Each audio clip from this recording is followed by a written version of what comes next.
Се разбира, со одвете техники кои што не оставаат многу простор за сомнеж и нема што тука многу да се калкулира, плюс минус може би да биде 50 години, 50 години плюс или минус, така да тука се веродостојни и докажани тие техники. Но можат ли сите овие, ги има многу очигледно артефакти кои што се на отворено и се слободни за посета, се разбира сите луѓе. Значи тоа е, може ли да се каже дека Македонија всушност што се однесува до оваа дисциплина или уметност е музеј на отворено и само мислам дека би била соодветна мапа да биде изработена од тоа каде ги има истите најзначајните артефакти од овој тип, и луѓето да се упатуваат на истите. Токму така, Македонија не само од Македонскиот центар за карпеста уметност, не само од Светската академија за карпеста уметност, туку и од Светската федерација за карпеста уметност и од бројни експерти за карпеста, преисториска гравирање и сликана уметност е прогласена за музеј под отворено небо, бидејќи целата територија на Република Македонија е скоро исцртана.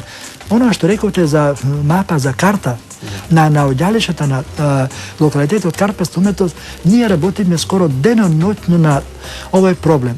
Од едноставна причина што секој локалитет, што секоја карпа и камен што е гравирана се прецизно дефинира со прецизна географска широчина и должина и со надморска височина. Тоа ќе биде целиот овој корпус од карпести гравири ќе биде објавен за неколку години во делото Карпеста уметност во Македонија во 15 тома на англиски, македонски и француски јазик, тројазично, за да можеме да добиеме во тежина, односно со помалку средства да се на повеќе јазици. Фотографите ќе се користат за сите јазици, така да би можела да биде достапно за целата македонска и светска јавност, културна и научна. Да, очигледно сеопфатно дело кое што преку 15 тома ќе биде достапно до сите овие говорни подрачја. Откриени ли се сите артефакти на тој начин? Може ли да се каже дека се поминати сите локалитети кои што потенцијално носат вакви докази на карпеста уметност? Особено ми е задоволство да го споменам фактот дека преку 90% од територијата на Македонија целосно е истражена и се во најголем дел се откриена карпеста уметност, сликана и гравирана. Останува инцидентно на некои места каде што нашите информатори кои се набројат по список 1956, тоа е една огромна армија која се стави доброволно во служба на својот народ и на својата држава, за да може што повеќе да се исцрпе тоа културно наследство, едно од најзначајните алки во афирмација и популаризација на македонската нација, наука и култура и најбитна за идентитетот на нашата нација. И бидејќи исто го споредувам тоа како да речеме со тополата која што колку е висока, толку мора да има длабоки корени, бидејќи првата поголема бура бија однела како однесена со вио. За така се и државите, колку се подлабоко незините културни корена, историски, толку е и посилен тој идентитет. И затоа само да повторам дека културното дрво, корените на културното дрво на светската цивилизација најдлабоко проникнале во културната почва на Македонија, а Цоцев камен, еден од најзначајните преисториски локалитети на земјината топка, каде што се наоѓа единствената мегалитска преисториска обсерваторија, тоа е наш вистински преисториски Јерусалим во вистинска смисла на зборот. Уште соодветно само да се промовира и се ќе биде во ред. Ова студичка исто за тој локалитет каде што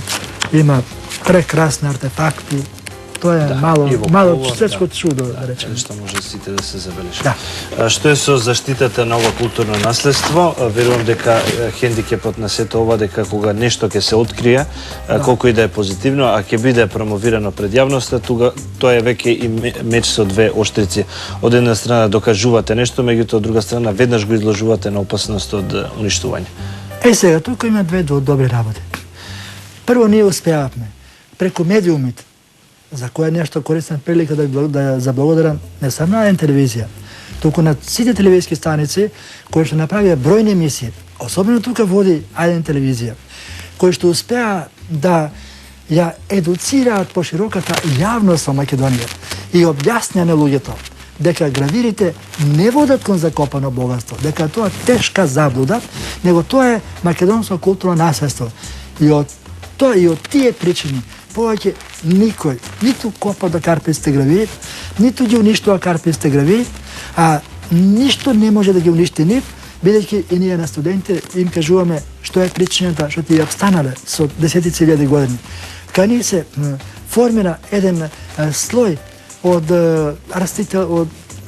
растителни материи и тоа е сигурна заштита на карпестите гравири кои обстајувале со десетици илјади години и ќе обстојват со милиони години. Тие се скоро неуштиви ако не действувате физички врз нив. Да, се разбира. Физички за тоа и ми се во таа опасност, бидејќи таа символика која што ја спомнавте, докажани во другите културни комплекси, се разбира насекаде во светот, дека луѓето кои што намерно или ненамерно сакаат да помислуваат дека тоа се некои символи кои што водат кон одредено богатство или пак кон други благодетиите, така да кажам, и потоа и самите символи или пак тие гравури биваат уништени. Но што е тука ги има доста, спомнавте, така да и со таа современа едукација би требало да биде постигнато едно ниво за заштита и промоција на истите, а не нешто спротивно.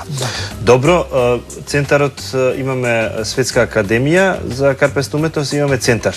Така за карпеста уметност. Македонски центар за карпеста уметност, кој функционира успешно повеќе од 20 години и со последниот проект што беше финансиран од Европската агенција за реконструкција, одnosno Европската комисија, која што беше промоција пред некој ден, и чест имавме на таа промоција да учествува и негова екселенција амбасадорот на Европската унија во Република Македонија, господин Ерван Фоере, кој што беше прогласен за почетен член на Светската академија за карпеста уметност, кој даде една ексклузивна изјава. Ние баш благодарение на тој проект, Македонскиот центар за карпеста уметност е најдобро опремен центар од сите културни институции во земјата и светот. Значи, не постои инструмент кој што се користи за истражување на карпеста уметност, а ние да не сме го набавиле.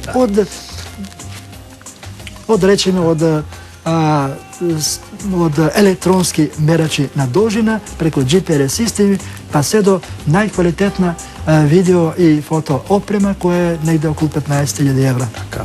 Секоја често е за поздравување, така и треба се разбира кој еден центар сака да работи соодветно на ова време ново, а и со тоа со оглед на тоа што има доста материјал за откривање и што да се проучува. Доцент доктор Душко Алексовски, гостин во рано ден, ви благодарам што сте дел од оваа емисија и успех во работата и понатаму. Само ако има некои секунди уште еднаш би изразил голема благодарност се она што значи карпеста уметност. Се она јас како мојата маленкост како откривач на карпеста уметност и нејзин популаризатор должиме токму на медиумите кои секојпат во секое време беа на висина на своите професионални обврски и во времето кога бевме најмногу напаѓани од било која страна, медиумите секојпат ја бира вистинската страна и еве затоа сме тука сега да зборуваме за едно огромно културно наследство како најголема приматор на македонската нација, наука и култура и да се заблагодарам на вработените на Филолошкиот факултет во Штип, заедно со деканката и ректорот на Универзитетот Гоце Делчев Штип, кои прават се ова наука да заживее и да се го добие своето место во општеството. Така, тоа е наша должност и задоволство, се разбира, да информираме за тоа. Ви благодарам уште еднаш. Јас се благодарам.